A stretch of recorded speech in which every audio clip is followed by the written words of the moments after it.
जय हिंद प्यारे प्यारे साथियों और प्यारे प्यारे हमारे छोटे से नन्हे से बच्चे।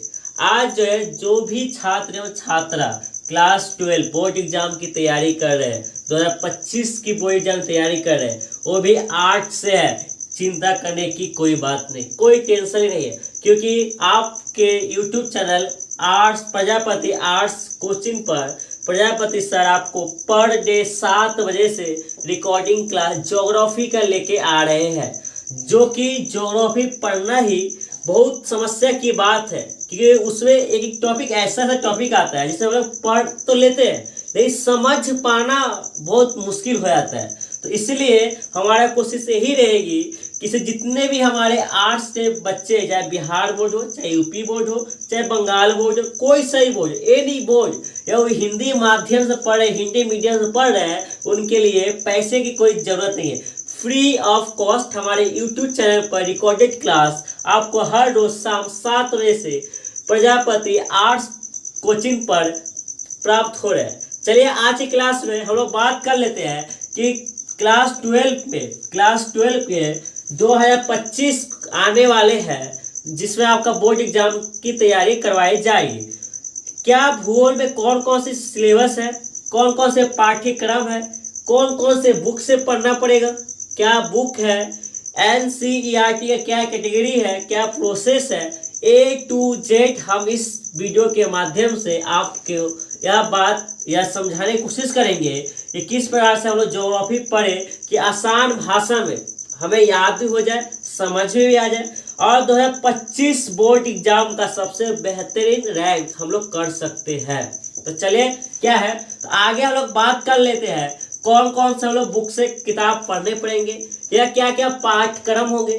तो चलिए आगे क्या देखते हैं हम लोग। तो आगे हम लोग देखते हैं कि भूगोल में कौन से बुक से हमें आगे तैयारी करना पड़े। कहने का मतलब है जो जियोग्राफिक है, जो भी बच्चे इंटरमीडिएट 2025 बोर्ड एग्जाम की तैयारी कर रहे हैं उनको यह नहीं मालूम है, या जो बच्चे 11 से 12 में गए हैं उनको यह तक नहीं मालूम है कि से भूगोल में कौन सा किताब पढ़े, क्या क्या सिलेबस है इंटरमीडिएट एग्जाम के लिए या बोर्ड एग्जाम के लिए 2025 में। तो आज हम हर एक विषय पर उस पाठ्यक्रम पर चर्चा करेंगे जो आपको 2025 बोर्ड एग्जाम में अच्छा रैंक लाने की तैयारी करवाई जाएगी। तो चलिए हम लोग शुरुआत करते हैं पहले कि कौन कौन से बुक रहेंगे।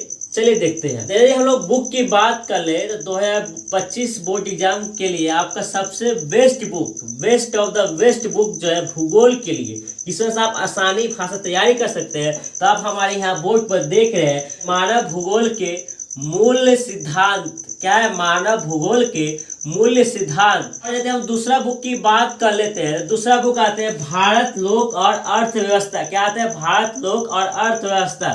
दो बुक आपके सामने है, या दो बुक में यदि आप पढ़ लेते हैं तो आपका गारंटी हम कह सकते हैं, अच्छी तरह से बुक पढ़ लेते हैं, हम गारंटी आपको कह सकते हैं, पक्का 100% कह सकते हैं कि आपका 2025 में स्टेट टॉपर होने से कोई नहीं रोक पाएगा। यदि आप स्टेट टॉपर बनना चाहते हैं, जुड़िए अभी और आज ही हमारे चैनल को जाइए और उस पर देखिए कि आपके कौन कौन से एग्जाम में आने वाली चीज जो है कराई जाएगी।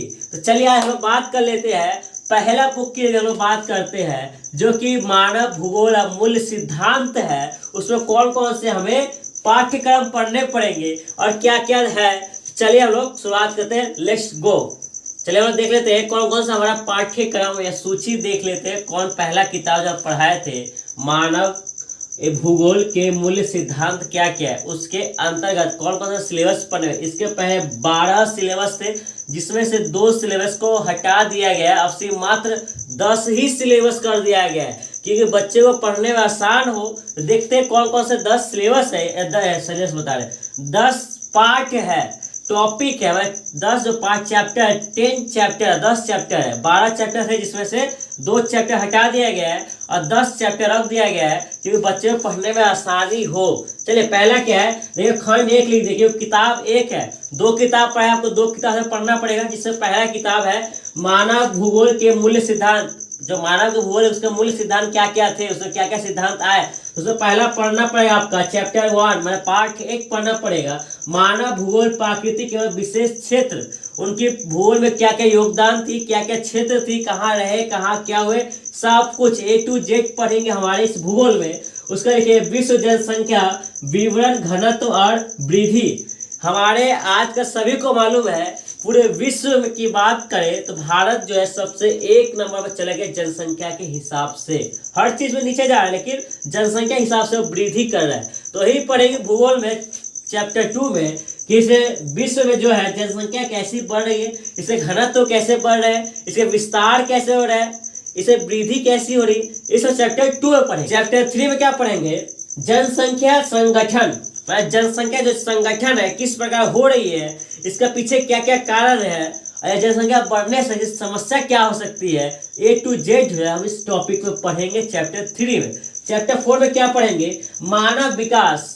यह टॉपिक जो है जो बच्चे साइंस लिए हैं उसमें भी दे दिया गया, बायोलॉजी में, और जो भूगोल लिया है सबसे इम्पोर्टेंट टॉपिक है, यही सबसे इम्पोर्टेंट टॉपिक। इसी से क्वेश्चन पूछता है, स्टार मार्क करते इसी को, देखो इसी से क्वेश्चन पूछता है मानव विकास से कि इस धरती पर मानव का जन्म कैसे हुआ है क्या?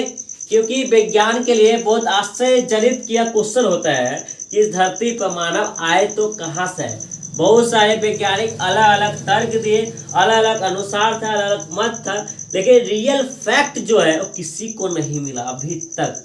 किसी ये कहना है कि इस मानव का जन्म जो है कोई कीड़ा मकोड़ा से हुआ है या किसी और से हुआ है, लेकिन अब क्या इसका रियल फैक्ट है उसी को जानने के लिए क्लास 12 में हम लोग डिटेल से पढ़ेंगे। और क्या है मानव विकास, उसमें हम लोग कैसे धरती में मानव है और मानव की मृत्यु कैसे हुई, ये कब खत्म होगा मानव जनजाति का समस्या, ये सारा हम लोग इसमें पढ़ेंगे। चैप्टर 5 की बात कर ले तो प्राथमिक क्रिया, मानव के द्वारा कौन सी प्राथमिक क्रिया, द्वितीय क्रिया, तृतीय और चतुर्थ क्रिया। 5, 6, 7 ये जो है एक ही चैप्टर में दिया हुआ है, एक ही चैप्टर का टॉपिक है। क्या है, एक ही चैप्टर का तीनों टॉपिक है, क्योंकि तीनों पार्ट को मिला दिया, तीनों चैप्टर मिला दिया जाए, जिससे क्या टॉपिक अधिक लंबा ना हो जाए, जिसके कारण अलग अलग पार्ट में बांट दिया गया है।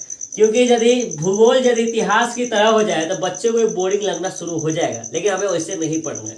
इसलिए NCERT ने कहा है कि बच्चों को छोटे छोटे पार्ट में बांट दिया जाए जिससे पढ़ने में आसानी हो। उसमें देखिए चैप्टर 5 में लिख दिया प्राथमिक क्रिया, चैप्टर 6 में लिख दिया द्वितीय क्रिया, चैप्टर 7 में लिख दिया तृतीयक एवं चतुर्थ क्रिया क्या क्या है। और चैप्टर 8 की बात करते हैं परिवहन एवं संचार, जो हम लोग गाड़ी से जाते हैं, परिवहन कैसा है, उसका विकास कैसे हुआ, मोटरसाइकिल विकास कैसे हो, सारा के सारा परिवहन कैसे होता है, एक देश से दूसरे देश में माल कैसे जो होता है, सामान पदार्थ जो है कैसे, खनिज कैसे ट्रांसफर होता है, या हस्तांतरण होता है कैसे, सब कुछ हम लोग पढ़ेंगे। आए देखते हैं, देखिए नीचे जगह न होने के कारण हमने इस जगह पर लिख दिए 9 नंबर देख लीजिए। तो 9 नंबर क्या लिखा हुआ है, अंतरराष्ट्रीय व्यापार। मतलब कि आजकल देखते हो कि बहुत सारे कंपनियां जो है दूर से, जो जैसे मान क्वालिटी की कंपनियां है, ठीक है, क्वालिटी कहाँ की, भारत को है नहीं, कहाँ की है, अमेरिका की कंपनी है, लेकिन अमेरिका के जो कंपनी भारत में व्यापार कर रहे हैं तो उससे हम लोग कहते हैं अंतरराष्ट्रीय व्यापार, एक देश से दूसरे देश में जाकर व्यापार करना, उससे हम लोग कहते हैं अंतरराष्ट्रीय व्यापार। ऐसा तो A to Z कैसे वहां से आएगा, क्या क्या रूल्स है, क्या क्या पॉलिसी है, इस चैप्टर के अंतर्गत हम लोग पढ़ेंगे, अध्ययन करेंगे, ठीक है। तो चैप्टर 9 में हम लोग पढ़ लिए अंतरराष्ट्रीय व्यापार। लास्ट चैप्टर जो है इस बुक का, यह पुस्तक का लास्ट चैप्टर जो है मानव बस्तियां। आजकल देखते हैं बम्बई शहर में चल जाइए, दिल्ली शहर, कोलकाता शहर में चलिए, छोटे छोटे बस्तियां होने लगी, क्योंकि दिल्ली साइड चाहे बम्बई साइड चले जाइए, वहाँ पर मजदूर की संख्या क्या अधिक है, काम करने वाले वर्कर की संख्या अधिक है, मशीनें अधिक है, कंपनियां अधिक है, तो लोग को कहना है कि से वहाँ का एक एक घर का रेंट जो है 3,000, 4,000, 5,000, तो उतना कौन दे जाएगा भैया। एक छोटे छोटा बस्ती बना लो, आराम से 500, 600 रुपया महीना दो, 700, 800, 1000, ऐसा 1000, 2000 रुपया जाता है, 1000 रुपया बहुत हो गया।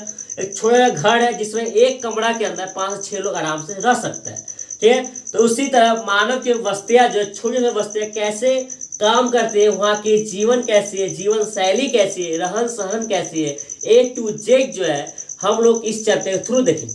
अब बात कर लिए हम लोग चैप्टर 1 जिसमें मानव भूगोल के मूल सिद्धांत क्या क्या है।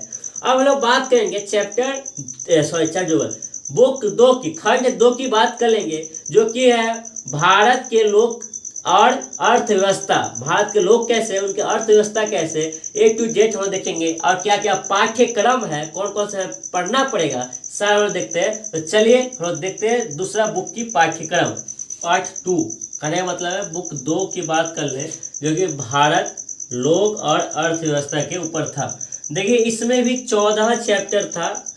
NCERT ने काट छाट कर 12 चैप्टर कर दिया, और 12 चैप्टर में से कुछ कुछ ऐसा चैप्टर है जो कि हूबहू मानव भूगोल के मूल सिद्धांत से मिलता जुलता है। चिंता करने की कोई विशेष से बात नहीं है। जो उस बुक से मिल रहा है तो इस बुक में नहीं पढ़ेंगे, है कि नहीं। चलो देखते हैं कौन कौन सा है। चलिए देखिए, पहला क्या है, खंड 2 लीजिए, दूसरा बुक है। अब यह बुक देख पा रहे हैं, पिक्चर दिखा दिए कि ये वाला बुक है आप लोग सामने, और बाकी बुक नहीं है तो ऐसा बुक आप लोग ले सकते हैं। ठीक है, चलिए देखिए क्या है, भारत लोग और अर्थव्यवस्था। पहला चैप्टर है जनसंख्या वितरण, घनत्व, वृद्धि एवं संकट। इसकी जनसंख्या कैसे, नहीं कहना है मतलब है कि दोनों में चैप्टर सेम है, लेकिन इसमें थोड़ा अलग दिया हुआ है उस बुक से, और उस बुक में दिया दोनों से, लेकिन थोड़ा थोड़ा जो है डिटेल आगे पीछे अच्छी तरह दोनों में कॉन्सेप्ट समझाया गया। तो सबसे बेहतरीन है कि आप दोनों बुक से पढ़िए, तो ही आप स्टेट टॉपर बन सकते हैं। नहीं तो बैठे रहिए आप आराम कीजिए घर में सोचते हुए, है कि नहीं। देखो आगे निकलोगे, दुनिया से ठोकर खाओगे, धक्के खाओगे, मजबूत बनो तो ही घर से निकलो, क्योंकि घर में बैठे बैठे तो उम्र गुजर जाती है कि नहीं। तो बाहर निकलो बाबू लोग, और इस दुनिया को देखो कि यह मतलबी दुनिया में कौन अपने हैं और कौन पराए हैं, तो ही समझ में आएगी यह दुनिया को लोग मतलबी क्यों कहते हैं। क्योंकि असल में दुनिया क्या होती है, गोल होती है। भूगोल कहने का भूगोल, भूमि क्या है, गोल है, लेकिन ऐसा नहीं है कि नहीं। तो चलो, जनसंख्या अधिक बढ़ रही है, इसी कारण क्लास 12 में बताया जा रहा है कि आप उतने समझदार तो ही हो गए हो कि क्या जनसंख्या क्यों बढ़ रही है, क्या ऐसी भी एक कारण है, क्या कारण हो सकती है, तो हम लोग आज देखेंगे। चलिए देखते हैं। दूसरा आ गया प्रवास, प्रकार, कारण और परिणाम। एक देश से दूसरे देश में जाना, या एक क्षेत्र से दूसरे क्षेत्र में जाना, क्यों जा रहे हैं, क्या कारण हो सकते हैं, क्या परिणाम हो सकते हैं। देखिए एक क्षेत्र से दूसरे क्षेत्र में तभी लोग जाता है जब उनका कोई रोजगार मिल रहा है, या खाने की व्यवस्था है, मेडिकल सुविधाएं है, चिकित्सा सुविधाएं है, देखभाल की सुविधाएं, तो ही जाएंगे ना। अधिकतर लोग बिहार से क्यों बाहर जा रहे हैं, क्योंकि शहरों में जाएंगे, कमाएंगे, खाएंगे, पिएंगे, रहने की व्यवस्था है, कमाने की व्यवस्था है, नौकरियां मिल रही है, मेडिकल सुविधा मिल रही है, अच्छे अच्छे हॉस्पिटल मिल रहे हैं, है कि नहीं। इसलिए है कि बिहार इतने भी अधिकतर लोग जो है कोलकाता, मुंबई, चेन्नई, दिल्ली यहाँ पर चले जाते हैं। तो क्यों जाते हैं, एक सब कारण हम लोग चैप्टर 2 में पढ़ेंगे। चैप्टर 3 में है मानव विकास, उस बुक में भी था मानव विकास, इसमें भी है, तो इसको हम लोग एक ही में पढ़ लेंगे। एक ही बुक में पढ़ लेने से हमारा सुविधा यह होगा कि इसको बार बार पढ़ना नहीं पड़ेगा, सिर्फ एक रिविजन कर लेंगे इसको, बस और कुछ नहीं। उसके बाद है मानव बस्तियां भी था। मानव बस्तियां जो है लास्ट उस बुक में चैप्टर 10 में जो था मानव बस्तियां, कि मानव की बस्तियां कैसी कैसी हो रही, तो इसमें हम लोग उसमें पढ़ लेंगे, इसमें पढ़ने की कोई दरकार है ही नहीं। ठीक है, उसका पढ़ेंगे भू संसाधन तथा कृषि। सबसे मेन कारण है कि भूमि का जो संसाधन है किस प्रकार हो रहा है, क्योंकि आप सभी को मालूम है कि भारत एक कृषि प्रधान देश है, और कृषि प्रधान देश में जहाँ पर भारत एकमात्र ऐसा देश है जहाँ पर किसान की कोई इज्जत ही नहीं करते हैं लोग। वो किसान जो सभी को अन्न देकर अपना सभी परिवार, समस्त परिवार को, विश्व के समस्त परिवार को अपना खून पसीने से सींचा गया फसल को देकर सुख ही नहीं रह पा रहे हैं। आप खुद ही सोचिए ना, किसे 1 किलो अनाज बेचिएगा, कहने मतलब है आप तुरंत जो है गेहूं का सीजन आ गया है, गेहूं कटाई होगी, आप खुद सोचिए कि अभी के समय गेहूं का रेट कितना चल रहा है। 25 रुपये किलो होगा, 40 रुपये तो नहीं ना होगा, 25 होगा, कहीं 26, 30 होगा, 30 रुपये मान लेते हैं। और 1 किलो साबुन का दाम सोचिए कितना होगा। 10 ग्राम जो साबुन लेते हैं 10 रुपये लेते हैं 10 ग्राम का, तो इस हिसाब से देखा जाए तो 1 किलो साबुन का दाम 100 रुपया हो गया।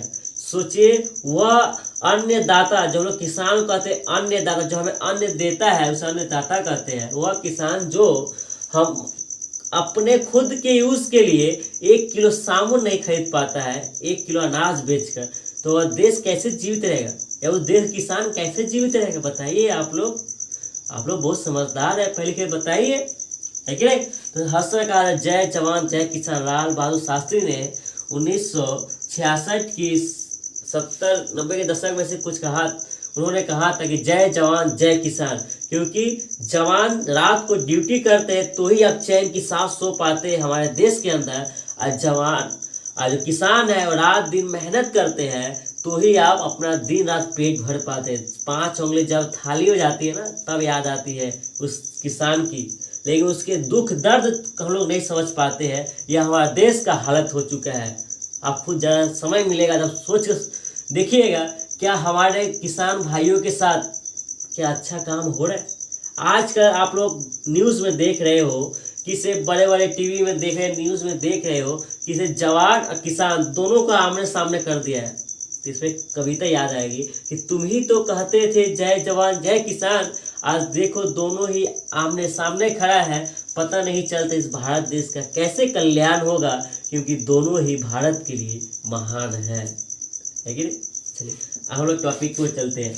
चैप्टर 6 में देख लेते हैं जल संसाधन। सबसे बड़ी समस्या होगी जल संसाधन का, क्योंकि सही समय पर जल नहीं मिलेगा तो खेती नहीं होगी, और खेती नहीं होगी तो फसल अच्छी नहीं होगी, और फसल अच्छी नहीं होगी 2 कारण सकते हैं, देश की अर्थव्यवस्था गिरेगी और किसान इधर आत्महत्या करना शुरुआत करेंगे।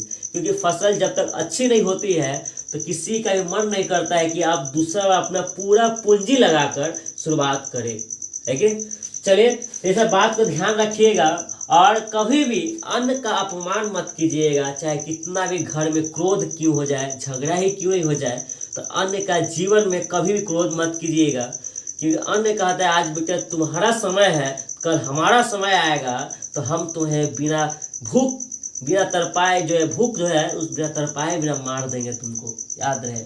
बहुत जब देखे जो आज का अन्न का बर्बादी करता है, तो बहुत सारे देखते हैं कहीं कहीं जाते हैं जो लोग में अन्न का बर्बादी करते, सम्मान नहीं करते अन्न का, तो अंतिम में जाकर वो जो भूख के कारण ही मर जाते हैं। लेकिन समय है बाबू, समय कहना है कि आज तुम मुझे बर्बाद कर रहे हो तो जी भर के बर्बाद कर लो।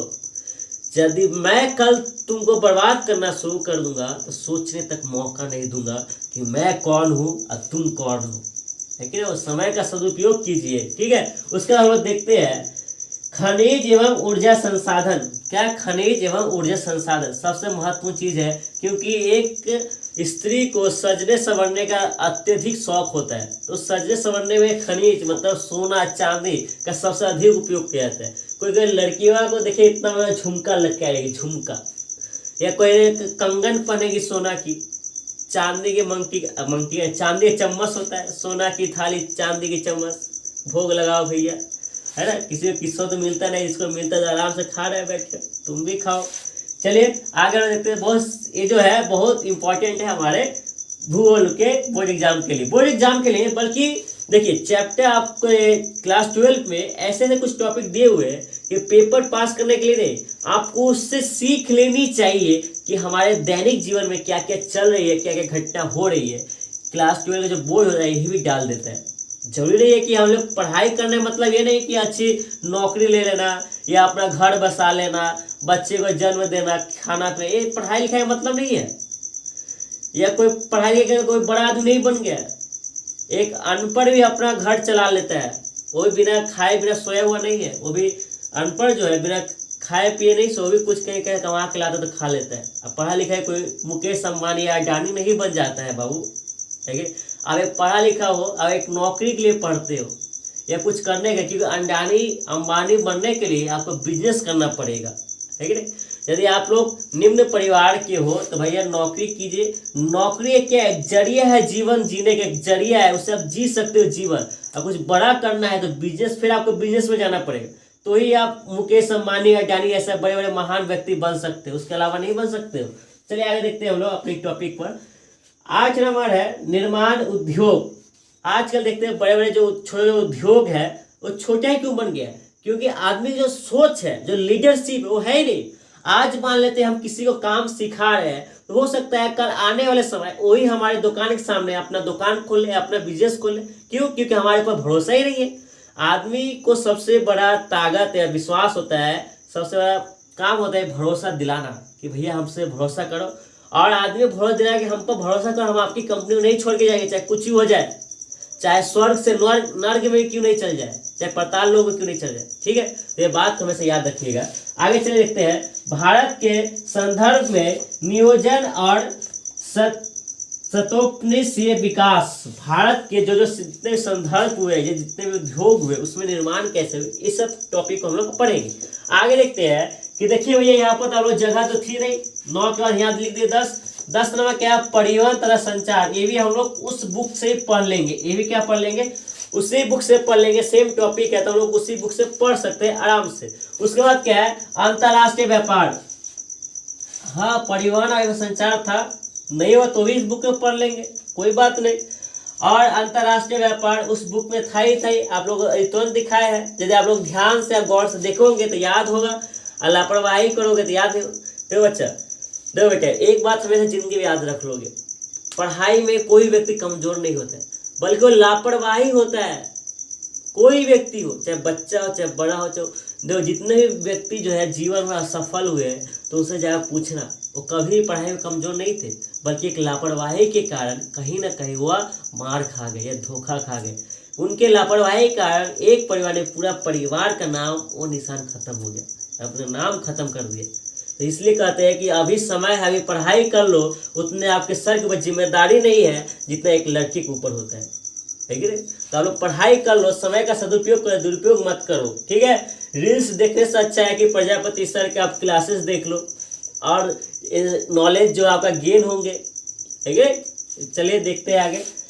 आगे है भौगोलिक परिक्षेपीय में चयनित कुछ मुद्दे एवं समस्या। भौगोलिक रूप से क्या क्या परिवर्तन हो रही है हमारे वातावरण में, आप लोग सभी को मालूम होगा या न्यूज़ देखते हो, ग्लोबल वार्मिंग जो है भारत नहीं पूरे बल्कि विश्व की बहुत बड़ी समस्या बन चुकी है।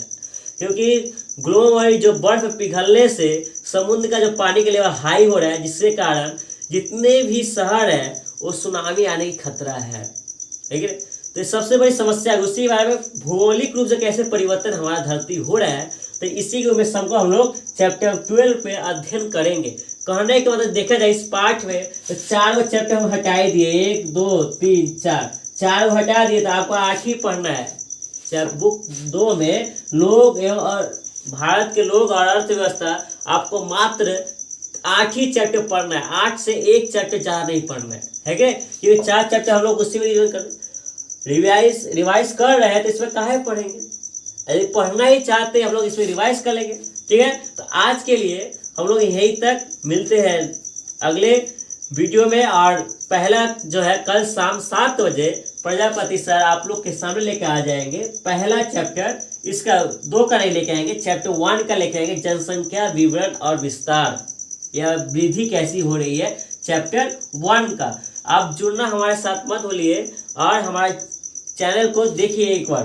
ठीक है, तो हम खंड 2 का पढ़ा दिए, खंड 1 का कल हम लोग चैप्टर 1 शुरुआत करने जा रहे हैं शाम 7 बजे। तो जितने भी बच्चे या अपने ग्रुप में जितने साथी हैं सबको शेयर कर दिया वीडियो, क्योंकि वह भी आर्ट से परेशान है। अब बिहार में आओगे तो एक बात जरूर कॉमन है कि बिहार में या साइंस लेने वाले बहुत पूछते हैं कि यहाँ पर अधिकतर डॉक्टर ही बनते।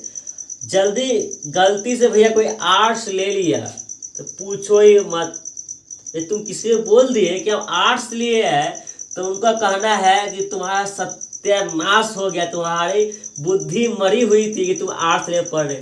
भैया उनको बता दो जितने भी IPS बने ऑफिसर है सब आर्ट्स से ही बने हैं, है कि नहीं। ये तो हमारी आर्ट्स वाली खासियत है। देखो जितना भी डॉक्टर वकील बन जाओ, आना ही है आपको DM के पास, है कि नहीं। आर्ट्स की सबसे बड़ी यही खासियत होती है। तो जय हिंद बच्चे, मिलते हैं फिर नेक्स्ट वीडियो में। आज तक के लिए यही।